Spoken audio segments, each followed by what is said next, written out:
5 minutes. But now we're taking you back to our news channel colleagues for continuing coverage of the escalating conflict in the Middle East.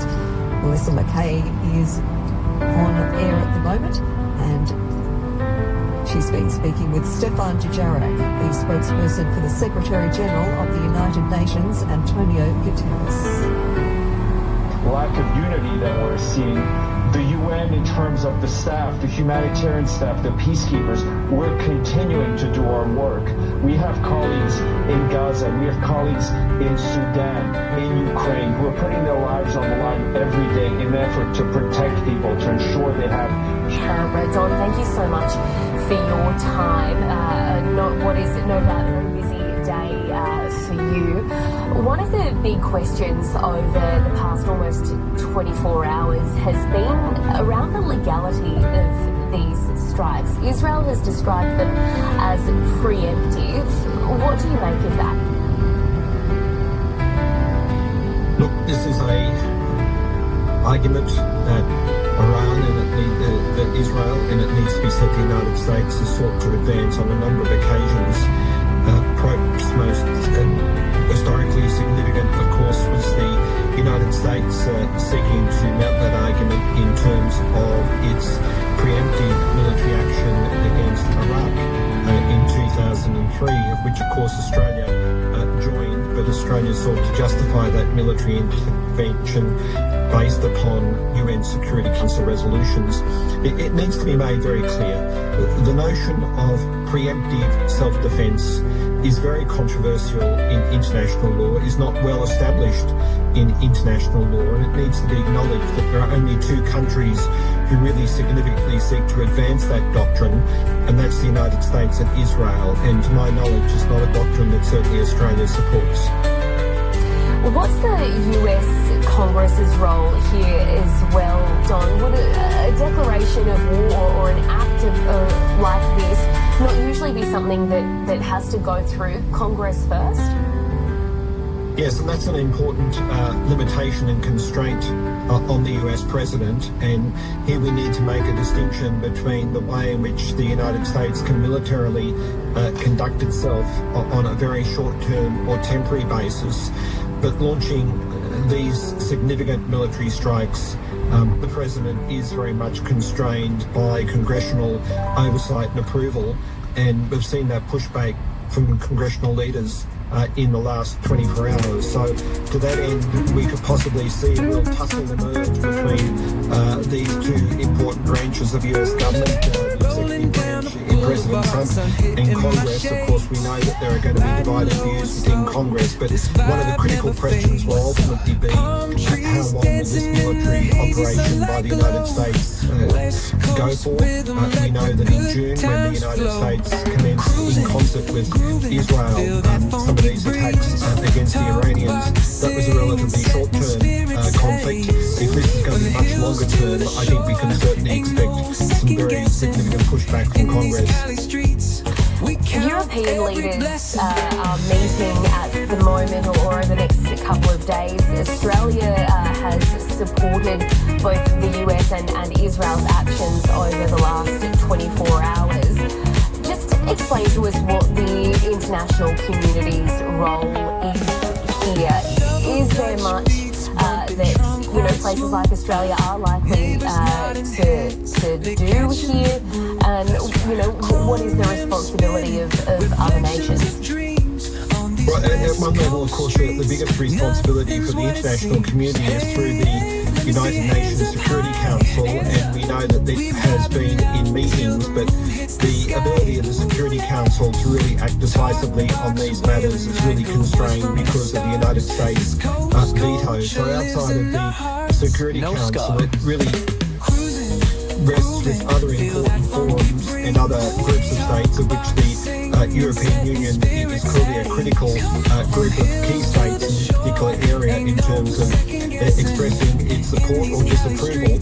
And of course we know that historically the Europeans have been very strong in their support for the so-called rules-based international law upon which the United Nations Charter has been based. And of course that was the whole argument that the Europeans have sought to advance in terms of pushing back against the invasion of Ukraine by Russia 4 years ago, and of course that was another key plank in terms of the argument trying to push back against Donald Trump's assertions of interest in Greenland. So the view of the Europeans is going to be very important on this. But in terms of coming to a country like Australia, the Albanese government has been such a strong and consistent supporter, referencing the rules-based international order, referencing upholding international law in multiple different settings, including Israel. Things like that. It's much harder for them to do operations further, but you're right, and everyone has to be on guard right now, especially all the U.S. personnel overseas. Have been dragged, I suppose, into another war, which appears to be about regime change. Now, is there a chance that this, like others, could drag on for years? What's your view on that? As for how long it could go, I mean, it really, I think, is going to come down to Iran's actual defensive capabilities. It's just unclear at this point whether they're holding back when they, in fact, don't have major capabilities. So that is a key factor. I don't know the answer on that. The second one, though, is also there's limits on the defense capabilities as well as the offensive targets. Right? As the U.S. and the Israelis prosecute this campaign, they probably have only 4 or 5 years of offensive targets planned. And so what do you do after that? And what do you do in terms of defense, right? I think part of the reason they told the Israelis and the U.S. were kind of stretched on their interceptor capability. So they didn't want that to go on forever. At that point, if you go past that, the Israeli civilian population would be increasingly at risk. And so something like that could be the case now, but we don't know. And really the third factor is just, what do the Iranian people do? You have this unprecedented opportunity, but there is massive risk going to the street for all the reasons we've already talked about. So I think it'll be really interesting to see how that dynamic plays out and whether people do go out in mass numbers and then whether Iran, kills the mass numbers, and it's just really hard to predict that this early into the conflict.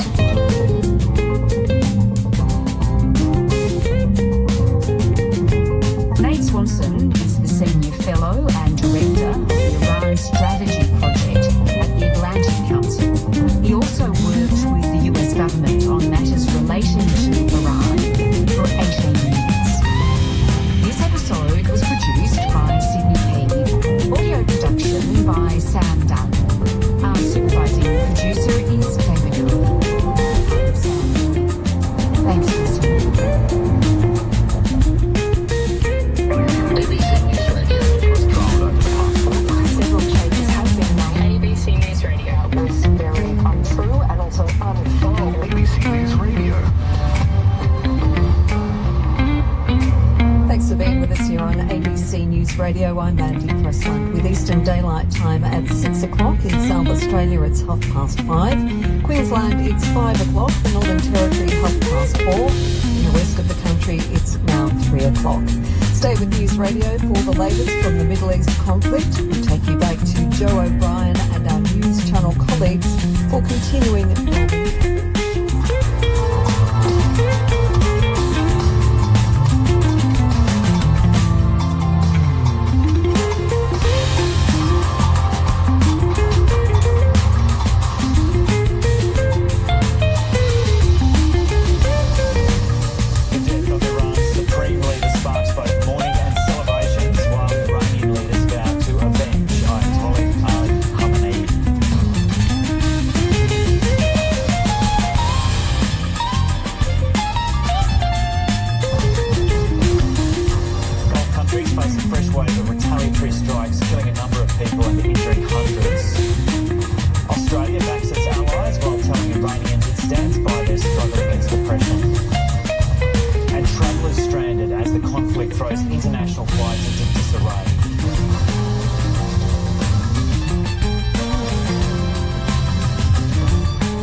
Supreme Leader, Ayatollah Ali Khamenei. Donald Trump initially made the announcement of the death on social media, followed by confirmation from Iran's state media. One news anchor was visibly emotional when delivering the announcement. After a lifetime of pursuing struggle, unceasing and untiring, with a lofty and celestial spirit, of guardianship, the compassionate father of kindness and resolve, the leader and imam of the Muslims, His Eminence Ayatollah Sayyid Ali Hosseini Khamenei, on the path of upholding the exaltation of the sacred sanctuary of the Islamic Republic of Iran, drank the sweet, pure draught of martyrdom, and joined the supreme heaven. So satellite imagery shows the damage at the Supreme Leader's compound in Tehran. Elsewhere, authorities say more than 200 people have been killed in the attacks, including dozens at a girls' school in the country south.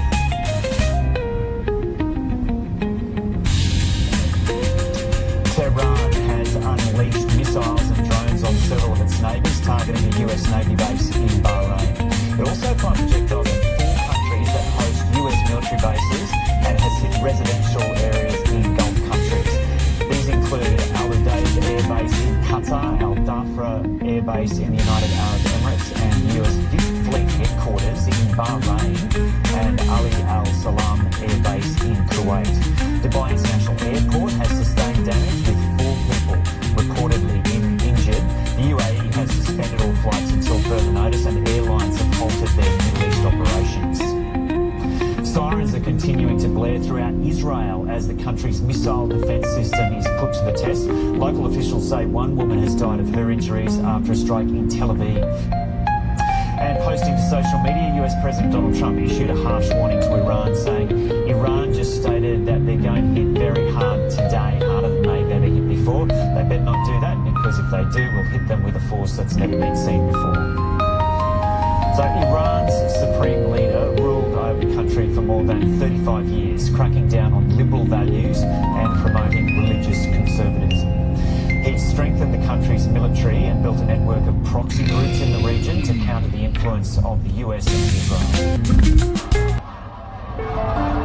When Iran's first supreme leader, Ayatollah Khomeini, died in 1989, his disciple Ali Khamenei took power. His manner lacked the fire of his predecessor, but he was just as brutal in crushing dissent, just as adept at antagonising the West and supporting a network of terror groups across the Middle East and the world. He was born in 1939 in a remote corner of Iran, where he began studying religion. His studies brought him in contact with the young Khomeini, and joined his revolutionary movement against the US-backed Shah of Iran, eventually taking power in the Islamic Revolution of 1979. Life in Iran changed dramatically under Islamic rule.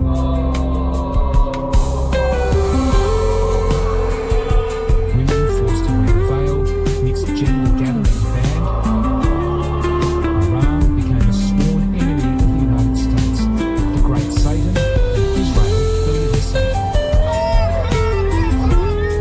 In 1981, Khomeini appointed his disciple as president of Iran.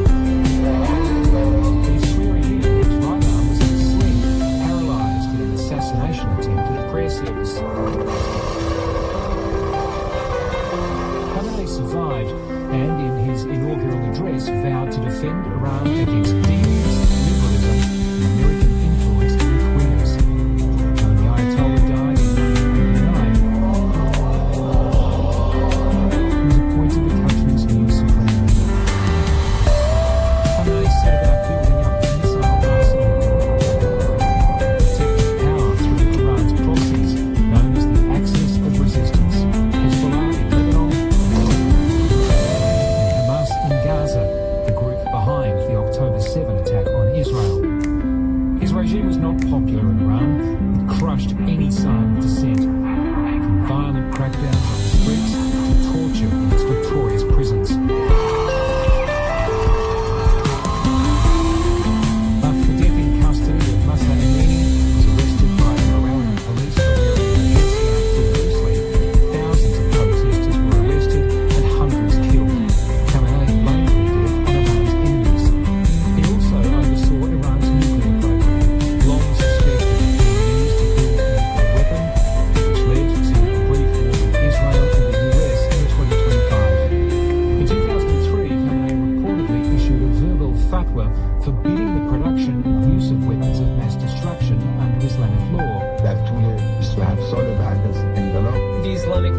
of Iran has made its decision and on the issue of nuclear energy will continue its path powerfully.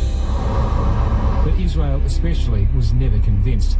In 2015, Iran signed an agreement with world powers to stop enriching uranium in return for billions of dollars in sanctions relief. But it was scrapped by the incoming president, Donald Trump, and was never revived. In 2020, tensions between the US and Iran flared once again following the assassination of General Qasem Soleimani. Khamenei vowed revenge and fired a barrage of missiles at US bases in the region. Ali Khamenei ruled Iran as its most powerful, but also presided over its rapid decline. The turning point was October 7. Israel crushed Iran's proxy Hamas, then Hezbollah.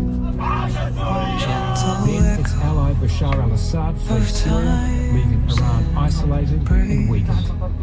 In 2025, Israel seized the moment and struck Iran hard with the help of the United States.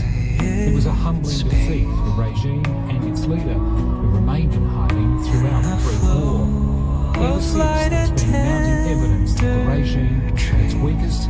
Then, late last year, another popular uprising that started over economic woes but grew into huge anti-regime protests. Khamenei accused protesters of acting on behalf of Donald Trump. We do consider the US president a criminal because of casualties and damages and because of accusations against the Iranian nation. The Islamic Republic cracked down again, killing thousands. But the momentum had begun.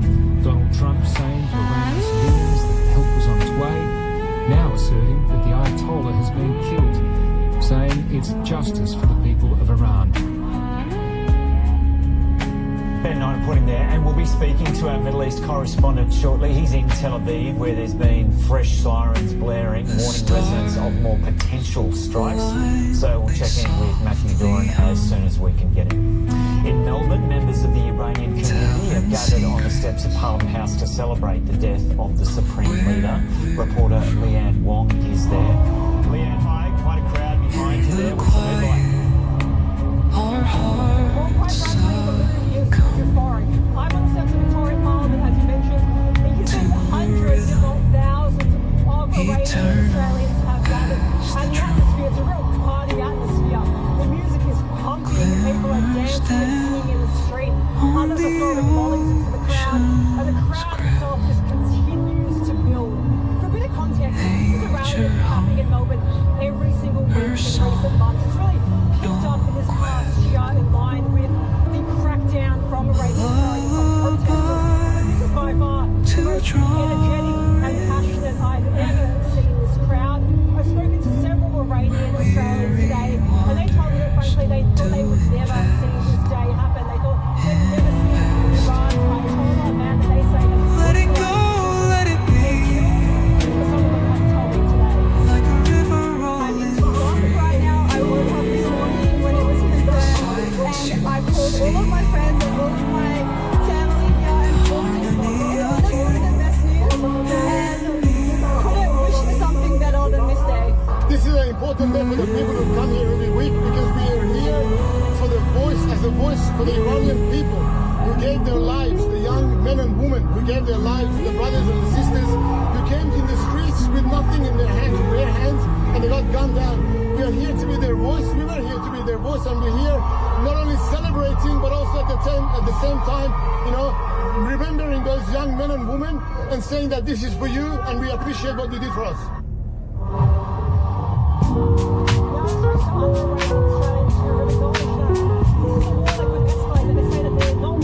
But they say it's necessary for the Iranian regime to be overthrown, even if it's a long path ahead. I mentioned before this is a rally that's been happening every week in Melbourne. I spoke to organizers before, and they say that with the Ayatollah's death, today's rally will now be the last rally in Melbourne, so we're expecting these celebrations to continue well into the evening. And Leanne, give us a bit more of an insight into the people you've spoken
expressed concern about their loved ones in Iran now, considering what's happening there.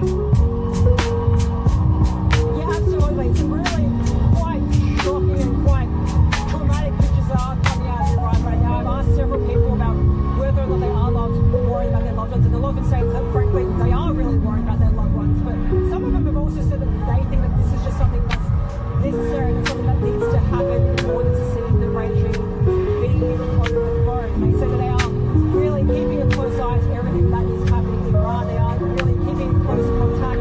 But for now, they said that today is just a moment of happiness, and they will deal with all those things in the coming days and weeks. But today was just purely about the celebration.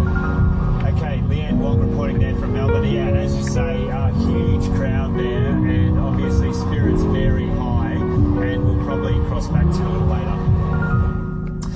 Now, let's go to some live pictures from Tel Aviv in Israel showing the aftermath of a strike. Damage to buildings can be seen. Reuters is reporting an Iranian rocket at the site killed one woman and injured 20 other people. And so it's just after 9 o'clock in the morning now in Tel Aviv, and that's where our Middle East correspondent Matthew Doran joins us. Matt, g'day. So take us through what's happened in Tel Aviv over the last 24 hours. Yeah, Joe, good morning to you, or good evening to you. We are at that site that you were just referring to, where an Iranian missile did slip through Israel's air defences and cause a significant amount of damage, claiming the life of one woman in her 50s. I'm just going to step out of shot so you can get a bit more of a sense of the scale here. You can see that this missile has hit the building. It has caused damage to a number of buildings up and down this street, not only the one that has clearly received the sort of direct impact there, but there are windows blown out right up and down this street in central Tel Aviv. You can see trees have been uprooted as part of this as well. This is quite a densely populated part of the city. In fact, Tel Aviv itself is quite a densely populated city itself. So this happened last night, and it is, when you look at that damage, it is really remarkable to think that only one person was killed in that blast, let alone the fact that there were more than 2 dozen who have been injured. I apologise for the noise at the moment. We've just got a fair few work crews here coming in, bringing in scaffolding for surrounding buildings as well. That's what you're hearing in the background there. But this is, I guess, what Israelis have been fearing the most from this Iranian retaliation. But you can see these missiles starting to come through hit residential areas. And when we're talking about the impact that we've seen so far, this is mainly the worst.